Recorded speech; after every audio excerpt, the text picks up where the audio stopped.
ബഹുമാനപ്പെട്ട ആ പെണ്ണിന്റെ കുട്ടികൾ നോക്കുകയാണ്, ആ വേലക്കാരിയായ പെണ്ണിനെ നോക്കുകയാണ്. കിടക്കുന്ന രംഗം അതൊരു വല്ലാത്ത രംഗമാണ്. ബഹുമാനപ്പെട്ടവർ ഇത് കേൾക്കുകയാണ്. വന്ന് നോക്കുമ്പോ എന്താ കാണുന്നതല്ല, ഒരു പെണ്ണ് കിടക്കുന്നു, രക്തത്തിൽ തലം കെട്ടി നിൽക്കുന്ന രക്തത്തിൽ കുളിച്ചു തല പൊട്ടിയിട്ട് കിടക്കുന്ന രംഗമാണ് കാണുന്നത്. ഷെയ്ഖ് അവർകൾ ചിന്തിക്കുന്നത്, എന്റെ പ്രിയപ്പെട്ട ഉസ്താദ് എന്നെ പഠിപ്പിച്ച പച്ചില മരുന്നുകൾ, എനിക്ക് എന്റെ ബഹുമാനപ്പെട്ട പ്രവാചകർ തന്ന ഹക്കീമൻ നബീതം, അത് ഞാൻ ഇവിടെയാണ് വിനിയോഗിക്കേണ്ടത്. ഷെയ്ഖ് അവർകൾ നേരെ ഓടുന്നു, കാട്ടിലേക്ക് ഓടി പച്ചിലകൾ പറിച്ചു, മരുന്നുകൾ മുഴുവനുണ്ട്. അപ്പോഴാണ് ഈ നാട്ടുകാർ കുറച്ച് മനുഷ്യന്മാരുടെ ഒലിങ്ങനെ കൂടിയിട്ട് എന്തെങ്കിലും ചെയ്യാനല്ല നോക്കെ വേഗം എടുക്കും. എന്ത് എന്നിട്ടോ എടുത്തിട്ട് ഹലോ ഗൈസ്, ഇവിടെ ഇപ്പോൾ ഒരാൾ മരണവുമായി മല്ലടിച്ചുകൊണ്ടിരിക്കുന്നു. നമ്മളിങ്ങനെയൊന്നും ആകരുത്. ഇവിടെ ബഹുമാനപ്പെട്ട ഷെയ്ഖ് അവർകൾ ഇത് കണ്ടപ്പോ എന്താ ചെയ്തെന്നറിയോ?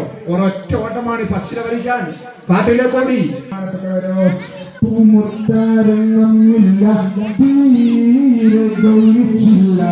ബഹുമാന്യന്മാരും കൊണ്ടോടുമേ ചലനം നിരച്ചതാണ് പാവം തരുണിയുടെ സവിധീരിക്കും മഹാനുമേ. പൂമുത്താരങ്ങമില്ല തീരെ ഗൗനിച്ചില്ല ബഹുമാന്യന്മാരും കൊണ്ടോടുമേ ചലനം നീനച്ചതാണോ പാവം തരുണിയുടെ സവിധത്തിരിക്കും മഹാനുമേ. എന്താണ് അബ്ദുള്ള, എവിടെ പോയി പറയുന്നുണ്ട്? ഒരു കാര്യത്തിന് കിട്ടില്ലാന്നൊക്കെ പറയുന്നു. ഇതൊന്നും ശ്രദ്ധിച്ചില്ല. മഹാനവകൾ നേരെ വരുന്നു, തന്റെ കയ്യിലുള്ള പച്ചിലുകൾ മുഴുവനും എടുക്കുന്നു, എന്നിട്ട് അവിടെ ഒരു പാറക്കല്ലിനെ വെക്കുന്നു, മറ്റൊരു പാറക്കല്ലെടുക്കുന്നു, എന്നിട്ട് അതിന്റെ മേലെ കുത്തുന്നു, കുത്തി പിഴിഞ്ഞെടുക്കുന്നു, പിഴിഞ്ഞതിന് നീരെടുത്തുകൊണ്ടോ ആ ചലനമറ്റ് കിടക്കുന്ന പെണ്ണിന്റെ സമീപത്തിലേക്ക്, അതെ ആ വേലക്കാരുടെ സമീപത്തിലേക്ക് പോകുന്നു. എന്നിട്ടോ മുറിഞ്ഞ ഭാഗത്തിലേക്ക് ആ മരുന്നങ്ങ് പുരട്ടുന്നു. ബിസ്മില്ലാഹിർ റഹ്മാനിർ റഹീം എന്ന് പറഞ്ഞുകൊണ്ട് ആ പെണ്ണിന്റെ കുശുണ്ടിലേക്ക് ആ മരുന്ന് ഇട്ടിച്ചു കൊടുക്കുന്നു. ചലനമില്ലാതെ രക്തം വാർന്ന് കിടക്കുന്ന പെണ്ണത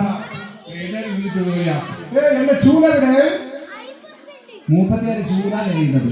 ഇവിടെ നടന്നൊന്നും മൂപ്പര് അറിയേയില്ല. എന്റെ ചൂലവിടെ ഞാൻ അടിച്ചു വാരുന്ന ചൂലവിടെ ഉടനെ പെണ്ണ് അടിച്ചു വാരാൻ തുടങ്ങി.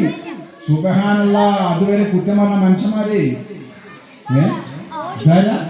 ഇതാരാ ഉടനെ തന്നെ തോന്നി ബഹുമാനപ്പെട്ട